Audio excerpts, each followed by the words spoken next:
Hello everybody, this is Josh Bycer from GameWisdom.com. Welcome to today's Critical Thought. First, thank you to 631 subscribers here on YouTube. For today's thought, we are talking about the challenges of using copyrighted or licensed properties in video games, and what this can mean for the future. Now, I know this isn't the most exciting topic, but it's one as someone who's interested in preserving video game history and allowing people to continue to play games, I'm very strongly opinionated on. So, for those of you who missed the news, last week, Castle of Illusion starring Mickey Mouse was updated for Xbox One compatibility. Following that, the game was announced that it was going to be removed from all digital stores after about, I think, a few days. The game, I think, as of Friday or Saturday, it has been delisted from XBLA, PSN, and of course Steam. And this is very similar to what happened with Grand Theft Auto San Andreas. I think this was earlier in 2016 or late 2015, when the game had to be updated, and in the process, a lot of the licensed songs were removed from it.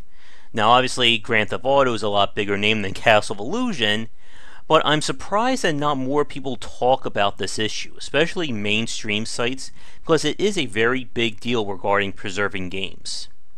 Now, before we begin, please keep the following in mind.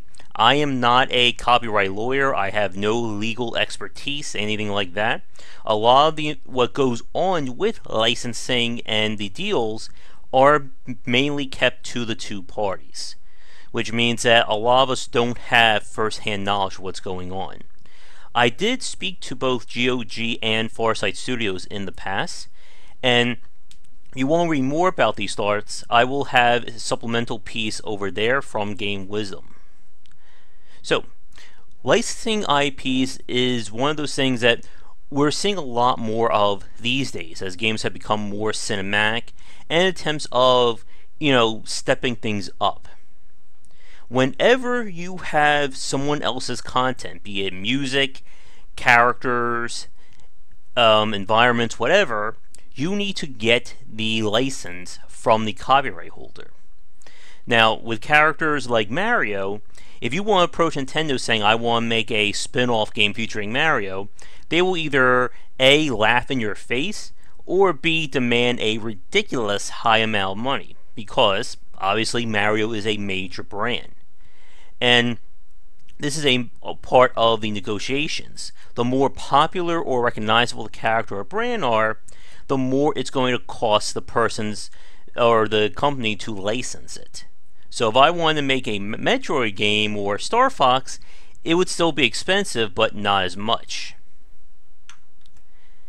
And of course, the reason why is that popularity means more money. With Farsight Studios and the Pinball Arcade, for instance, they have had a hand in digitizing some of the most famous and popular pinball tables of all time. Star Trek TNG, The Addams Family, Doctor Who, Twilight Zone, and so on. And one of the reasons why those tables are so popular was because of the branding behind them.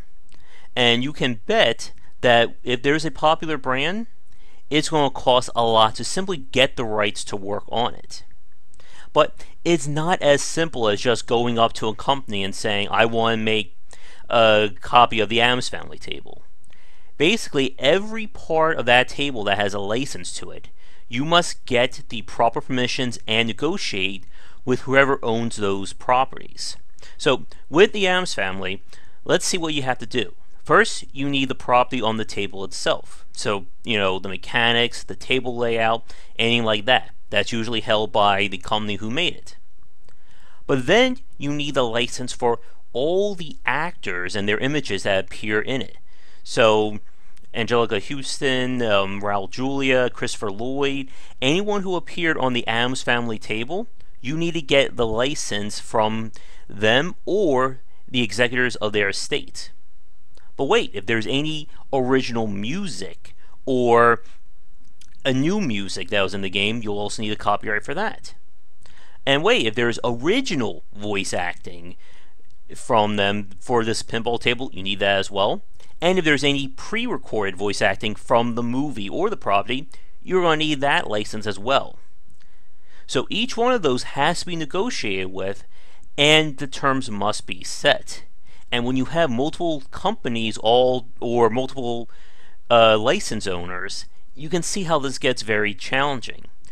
GOG, for instance, runs into trouble with a lot of their older games because for a lot of those older titles, the original license owner may no longer be in business. So that license could have been given to the original creator, could have been given to a company. If that company was bought by another company, it may be owned by someone else. It may just simply be unknown. No one may actually know who owns it, but that doesn't mean you can just simply work on it. And as you can tell, this is a very tricky issue. It's also one of the bigger hurdles for, again, restoring and preserving classic games. Again, GOG would love to get all these games on there, but until they get the rights and the licensing for it, they're kind of SOL. But even if you do that, there's still more that has to be done. You have to negotiate a deal between you and whoever owns the license. And this deal, again, this is something that I can only talk about through, second and third hand knowledge. But from what I've heard and talked to people about, you need to negotiate what aspect of the license you want to use. So, for instance, I can't say I want to use Nintendo. I need to say explicitly I want to use this character or this setting or whatever. I need to express the scope of my usage, meaning, am I making a third-person shooter? Am I making keychains? Am I making a rap song starring Mario? I have to define my scope exactly as I want it, but still leave it open enough to interpretation to allow me as much of a wide berth as I can on it. Then I need to establish the duration. How long am I going to be working on this? How long do I intend to sell it for? With Farsight Studios, I remember, and this may be off by a little bit, but I remember for a normal table, I think it's like 5 years they have ownership to sell it. For the special tables, again, the high value ones, I think it's like 2 to 3 years. And then, of course, they have to negotiate what does the licensor want. Do they want money? Do they want residuals? Do they want any kind of control over it? And this also extends to what you do afterwards. Because remember, any usage of that license in your game or your product has to be held accountable for. So you can say, I want to license your product for making a video game, selling it on stores, and then, let's say, working or patching it for a period of, let's say 2 years. And all that has to be hashed out, agreed upon, and then signed as a contract by the licensor and the licensee. And we've spent 8 minutes already, and we haven't even gotten to what the big trouble here is. And we're not going to talk about this whole thing here. It's a very complicated and involved issue. So, let's say you do it. Everything goes accordingly, you get all the licensings, you get your game made, you sell it. Well, there's another problem. There's always a duration or an length of time that you own or you're licensing that license. For some games, it could be 2 to 3 years, could be longer, could be less. Usually the popularity of the game will be dependent on this. So what happens is after that period is over, you may have agreed to say, okay, we're only going to work on this game for 3 years, but let's say we intend to sell it for 10 years. Again, this will all be hashed out in your original contract.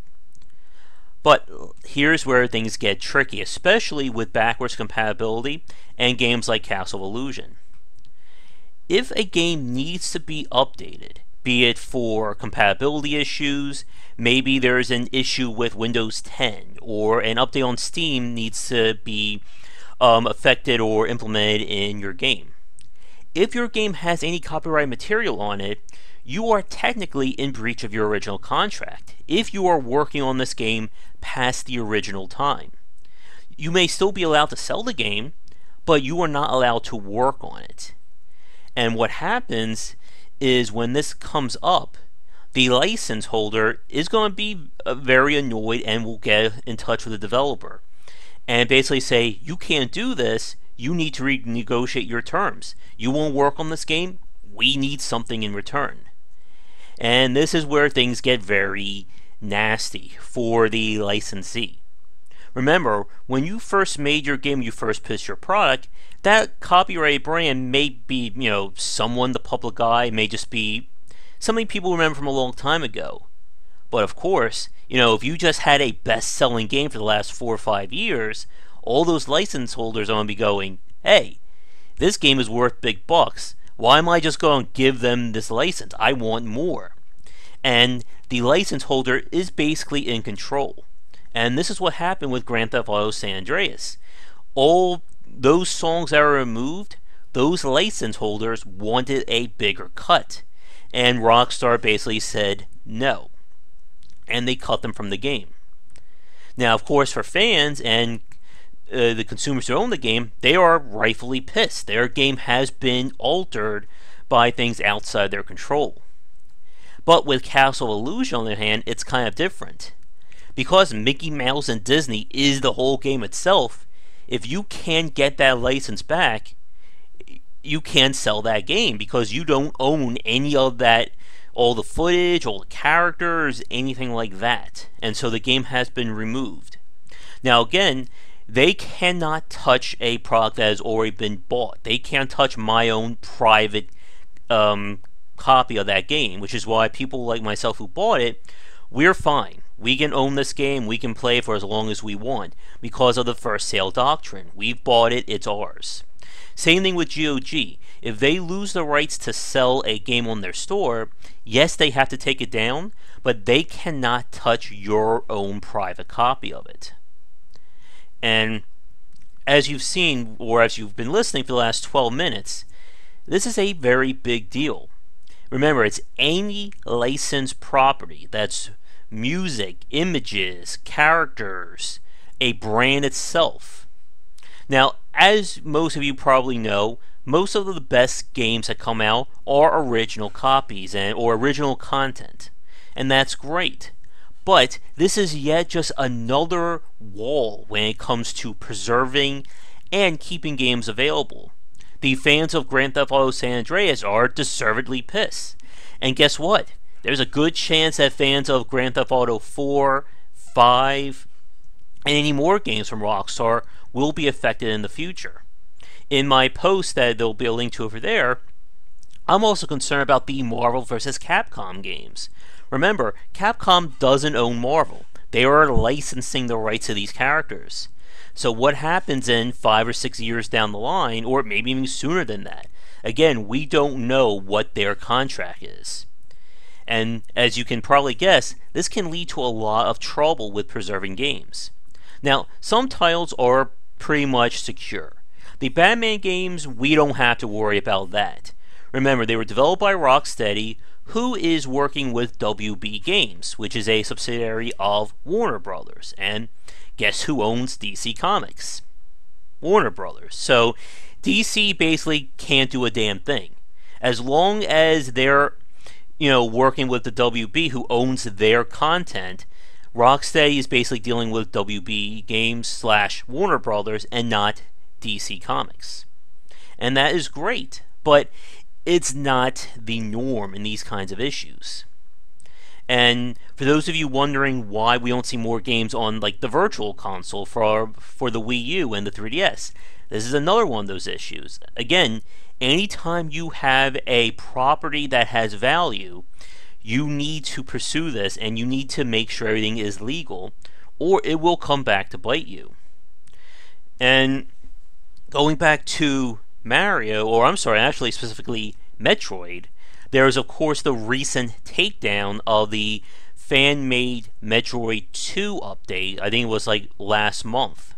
And there was also one for a Pokemon. I think it was Pokemon Uranium or something like that. Nintendo took them down because these companies obviously, or these developers, didn't license these characters. And I know what you're thinking right now. If the company doesn't use these properties, why are they still so adamant about it? And again, that has to go with the concept of ownership and protecting your own property.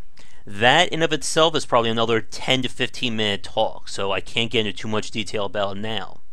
But one last reason why, for those of you watching this, or if you read the post, need to care about this, is that this is a huge part of the whole fair use issue on YouTube.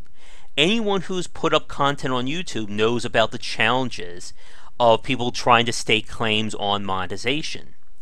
Whether it's simply a video game, any kind of music, artwork, graphics, you name it. And every content creator, I think, on YouTube by now has made a piece about the problems of this and fair use. Now again, that's another 15-minute topic right then and there. But getting back to our original one, this is going to become a bigger deal. Again, as more games are being released, as brands are becoming more popular, and there's more value at stake, this is going to become so much of a difficult for people interested in preserving and restoring these games. Because 9 times out of 10, the content or the copyright owner is not going to be doing that work or have any interest in it. It's simply their content to hold on to and license and, sell as they please. In rare cases, you can buy that license. You can, negotiate saying, I want this ownership. I want to say I own this. But again, with popular characters and brands, those copyright owners would be stupid to say, oh, we're going to let you own Looney Tunes. That is not going to happen for a very, very long time. So, I urge you, for people who are interested in preserving video game history, and especially not only preserving it, but even having an interest in it, to not let these matters slide. Keep an interest in it, and let people know about why this is a big deal. Again, this is why I'm very annoyed with a lot of the mainstream game sites for not pursuing this issue more, because this is a very big deal, and it's very big to the integrity and structure of our video game history. I'm lucky that I have some of my original copies of games, but I don't have all of them, and I certainly don't have every Super Nintendo game and all that other stuff lying around.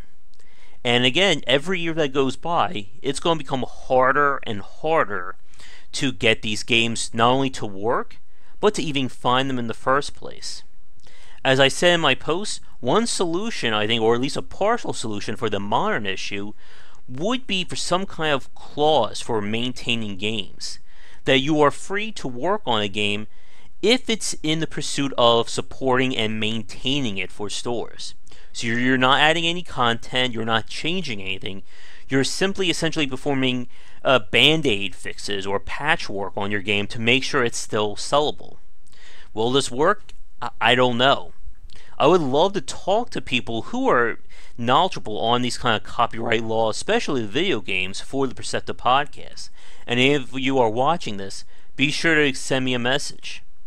But we are getting very late for this critical thought. I don't like them to go this long, so we're going to wrap it up here. Again, this is an issue that there's multi-facets to it, and it's not going to be solved in 1 or 2 videos. So if you have any questions or comments, be sure to leave them below. Thanks for tuning in, and I will see you all tomorrow with the next critical thought. Take care. Thanks for watching the video, everybody. If you enjoyed it, be sure to like and subscribe to the channel. Leave a comment, of course, share with your friends. It always helps out. Check out game-wisdom.com, where I examine the art and science of games. You can follow me on Twitch and Twitter under GW Bycer for the latest updates of new content. And be sure to check out our Patreon campaign. You can find us on Patreon under Game Wisdom if you would like to donate and help contribute to keeping Game Wisdom going. Your donations can not only give us the monthly funding we need to keep supporting ourselves, but if we can hit some goals, it will mean more great content for you, and there are some nifty little rewards there as well. Thanks for watching this video, and be sure to tune into the next one real soon.